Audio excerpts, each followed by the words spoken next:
Terima kasih kepada peneraju majlis yang saya hormati, panel juri yang sentiasa bersama Panji Keadilan, saudara penjaga masa yang cakna dengan randiknya, div-div kehormat serta warga intelektual, penerus wawasan negara. Assalamualaikum warahmatullahi wabarakatuh. Salam perpaduan dan salam keluarga Malaysia. Warisan dijaga, pusaka dipelihara. Begitulah maudhu pidato yang bakal meniti di bibir saya. Sebelum madah bersulam indah, sebelum fakta menyusul kata, ingin saya mendefinisikan maudhu pidato pada hari ini agar yang kabur dijelaskan dan yang gelap diterangkan. Menurut Kamus Dewan edisi keempat, maksud warisan ialah sesuatu yang diterima oleh satu golongan daripada golongan yang terdahulu. Dijaga pula membawa maksud membela atau mengawal. Pusaka pula membawa maksud sesuatu yang ditinggalkan, manakala dipelihara pula membawa maksud membela. Pendek kata, warisan dijaga, pusaka dipelihara membawa maksud sesuatu yang berharga yang perlu kita pelihara dan pelihara. Apakah yang kita fahami dengan warisan? Mungkin hadirin dan hadirat mengetahui warisan adalah satu peninggalan. Contohnya bangunan-bangunan bersejarah, adat resam kita dan juga beberapa makanan tradisional. Itu adalah salah satu di antara seni ataupun warisan negara bangsa kita. Warisan juga bukanlah pada bangsa kita sendiri, tetapi ia meliputi bangsa di Semenanjung maupun di Sabah dan Sarawak. Ini satu kepelbagaian seni warisan dan budaya yang perlu kita pelihara dan pelihara untuk ianya tidak ditelan zaman. Ini sebenarnya adalah satu faktor utama yang menyebabkan negara kita maju pada hari ini. Bukanlah disebabkan negara kita mengejar arus kemodenan, tetapi disebabkan rakyatnya mempunyai jati diri dan nilai-nilai yang terpuji. Hadirin yang bervisi, dramatik saya yang pertama, seni warisan seiring kemajuan zaman. Apakah kesan-kesan jika kita tidak mengambil berat berkaitan dengan seni warisan? Kita tidak mempertahankan seni warisan. Kemungkinan golongan muda tidak akan mengetahui salah silap mereka.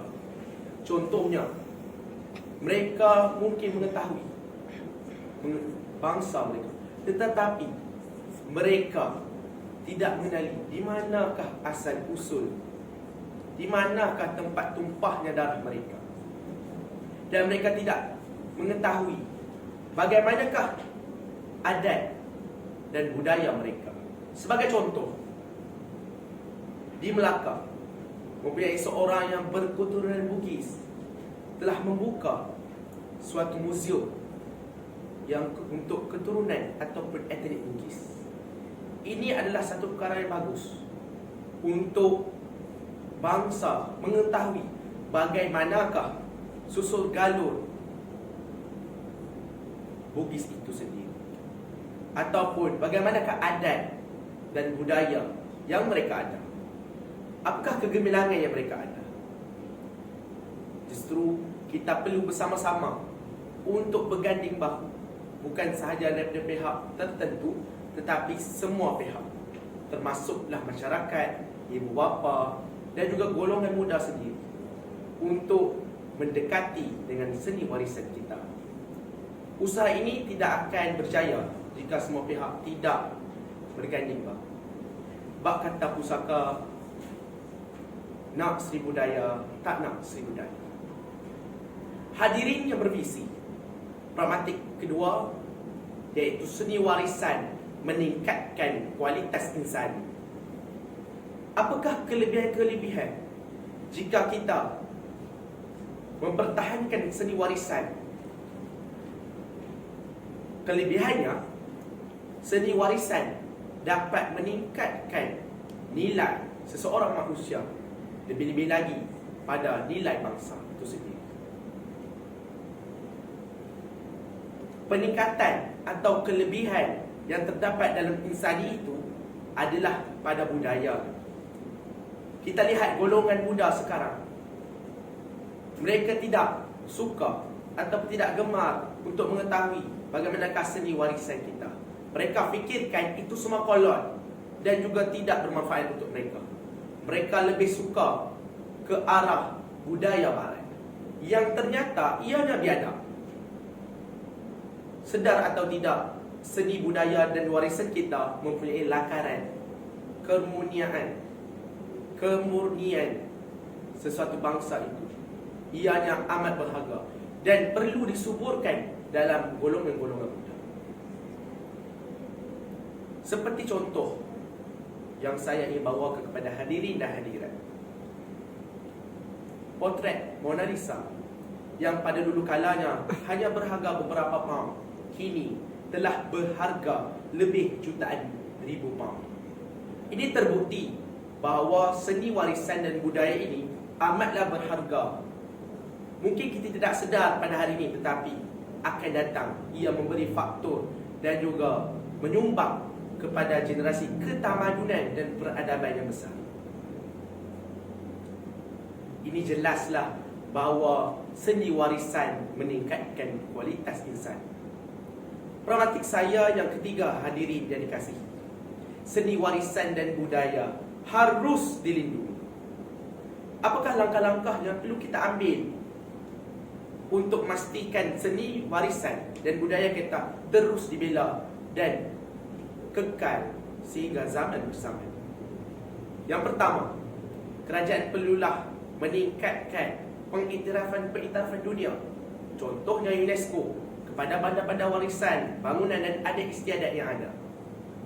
Masyarakat juga perlulah mempromosikan atau memperluaskan lagi seni-seni dan juga bakat-bakat. Selain itu, ibu bapa juga perlulah sentiasa mendekatkan diri anak-anak mereka kepada tempat-tempat warisan. Contohnya, membawa anak-anak ke tempat-tempat yang bersejarah, ke bandar-bandar warisan dan sebagainya. Ini amatlah penting untuk menjaga seni warisan kita.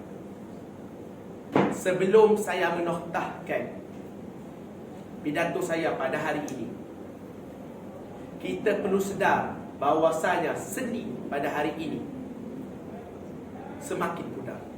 Jika kita tidak berganding bahu untuk bersama-sama meningkatkan semula seni warisan dan memertabatkan budaya kita, maka ia akan lupus.